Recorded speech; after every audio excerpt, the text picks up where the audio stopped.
Masalan, sen tuxumni qanaqasini yaxshi ko'rasan? Chala qovurilganimi yo chayib qovurilganimi? Chalasini. Meni keyin unga non botirsang, ko'zga o'xshab turgan tuxumni sariqlari yorilib ketadi. Chunki oq ko'proq pishadi, sarg'i emas. Ha.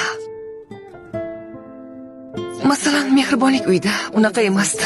Chayib pishirishardi. Hamshira bo'lganimda birinchi maoshimni olib nima qildim bilasanmi? Darrov borib ijaraga uy oldim. Yer osti qavatda edi. Derazasidan odamlarning oyoqlarini, mashinalar g'ildiraklarini ko'rib turardim. Yomg'ir yog'sa, uyni suv bosadi deb esxonam chiqib ketardi. Biz u yoq bu yoqdan to'plagan narsalarimiz bilan eski furushlar degandek, yigit bilan o'sha uyga ko'chib kelgan birinchi kechamiz kichkina gaz ballonimiz bor edi. O'sha ballonda tuxum qovurdik. Ko'nglim tusagandek. O'sha tuxumni ta'mi dimog'imdan ketmaydi.